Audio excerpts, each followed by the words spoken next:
Baik, Assalamualaikum warahmatullahi wabarakatuh. Kami dari kelompok 1A akan bahas tentang pipeline installation mengenai on bottom stability. Kami dari kelompok 1A beranggotakan Razita Tajani dari NIM 1041 21012, Delevas Novalinggan atas Kawah Pasaribu, NIM 1041 21014, dan M. Rizky NIM 1041 20001. Next. Pipa bawah laut. Eh, Instalasi pipa bawah laut merupakan proses penting dalam industri minyak, gas, dan energi kelautan. Pipa-pipa ini digunakan untuk mengalirkan fluida seperti minyak mentah, gas alam, dan air antara fasilitas lepas pantai dan daratan. Proses instalasi memerlukan perencanaan teknis yang kompleks, memperhitungkan faktor lingkungan laut seperti arus, gelombang, kedalaman, dan kondisi dasar laut.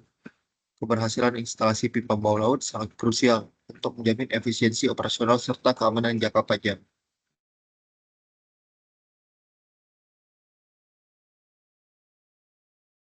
Berikut pemilihan jalur pipa dari Gresik ke Singapura. Alasan pemilihannya yang pertama adalah jalur yang dipilih menghindari elevasi laut yang cukup dalam. Yang kedua, rute pipa yang cukup panjang untuk menyesuaikan dengan kondisi lingkungan. Dan yang ketiga, jalur pipa juga tidak langsung melewati zona pelayaran untuk menghindari kerusakan akibat jangkar kapal. Panjang pipa total adalah 274 kilometer. Panjang pipa ini kemudian dibagi menjadi 5 zona dengan panjang 55.000 meter per setiap zonanya. Pembagian ini dilakukan untuk mempermudah pada perhitungan teknis dan menyesuaikan pada elevasi lautan. Berikut persamaan yang digunakan untuk menghitung ketebalan pipa. Desain ketebalan pipa ini dilakukan untuk mengetahui ketebalan optimum yang dapat menahan gaya yang terjadi tetapi juga dengan harga yang sesuai. Berikut adalah buckling. Buckling ini merupakan ketebalan pipa harus dicek terhadap buckling yang terjadi untuk menghindari kegagalan struktur akibat tekanan luar atau gaya dorong.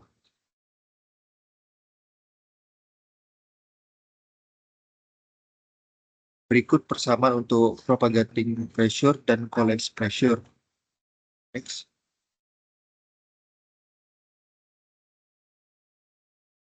Dan berikutnya adalah ketebalan pipa per zona. Seperti yang disampaikan sebelumnya, panjang pipa kemudian dibagi menjadi 5 zona yang masing-masing memiliki panjang 55.000 kilometer dengan ketebalan yang disesuaikan dengan elevasi laut.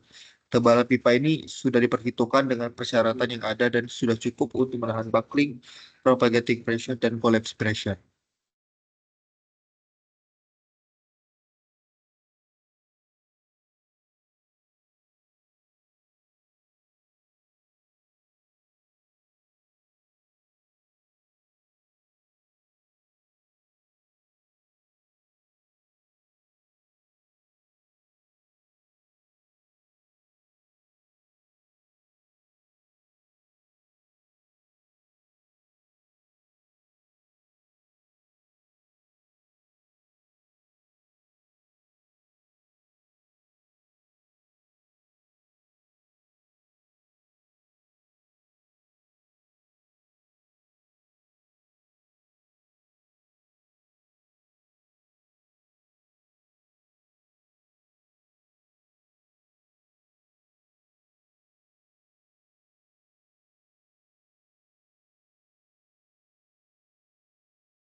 Kemudian kita masuk ke abakusnya terlebih dahulu.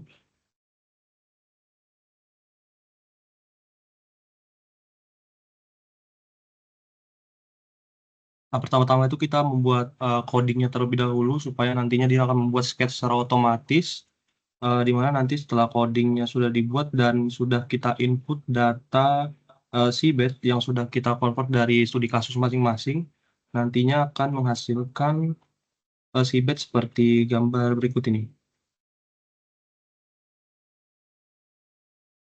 Nah, berikut ini adalah hasil seabed yang sudah jadi, di mana setelah itu kita melanjutkan dengan menempatkan reference point di tengah-tengah bagian paling titik 0,0-nya. Kemudian kita membuat sets ini dibuat untuk reference point seabed-nya dan dan nanti di blok juga untuk seabed-nya. Kemudian kita masuk ke surface untuk membuat seabed surf.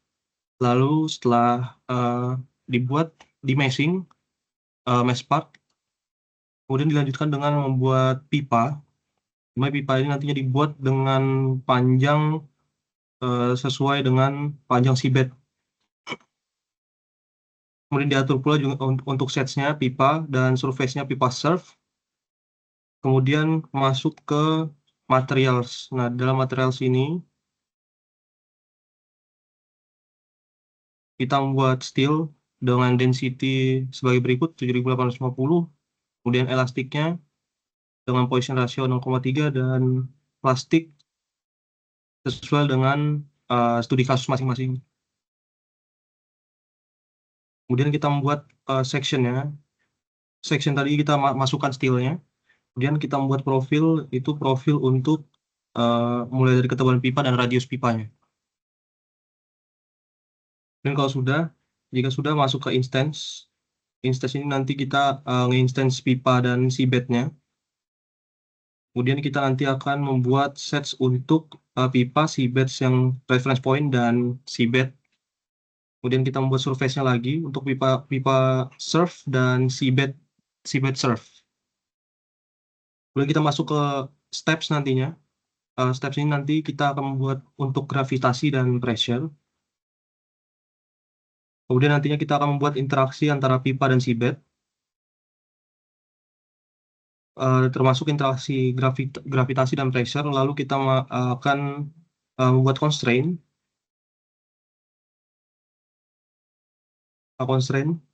Kita membuat constraint seperti ini. Lalu kita masuk ke pembebanan, di mana pembebanannya kita akan membuat pembebanan gravitasi dan pembebanan pressure. Dan kita masuk ke nilai BC ini, boundary condition. Lalu kalau sudah selesai semuanya, kita masuk ke jobs. Kita merunning hasil dari desain kita.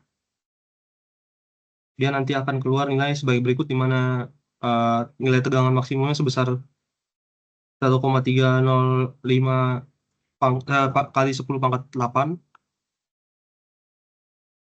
Dan untuk nilai deformasinya sebagai berikut.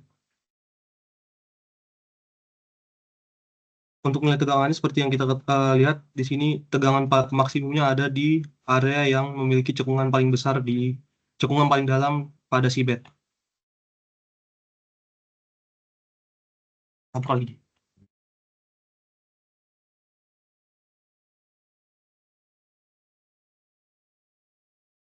Kemudian kita masuk pada katodik, di mana katodik ini adalah analisis untuk mengetahui berapa kebutuhan katodik untuk pipa agar tidak terkorosi, di mana katodik sendiri ini merupakan sistem logam yang dilindungi dari korosi. Kemudian kita masuk ke perhitungannya, di mana kami membagi seperti sebelumnya 5 zona dengan diameter pipa di daerah katodiknya itu 749,3 mm. Untuk panjang katodiknya sama di setiap zona 0,228 meter. Kemudian jumlah katodiknya 376 buah untuk setiap zona, dan katodik spacingnya 146,304 meter untuk setiap zonanya. Kemudian kita masuk ke biaya instalasi, di mana ini adalah hal yang diperlukan untuk mengetahui estimasi biaya yang perlu dikeluarkan saat akan instalasi pipa bawah laut.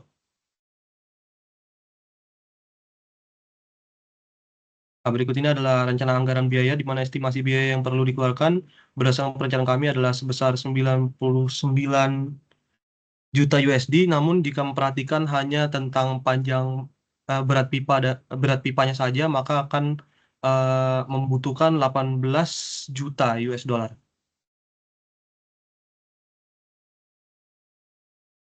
Sekian presentasi dari kelompok kami. Semoga bermanfaat bagi teman-teman sekalian. Terima kasih.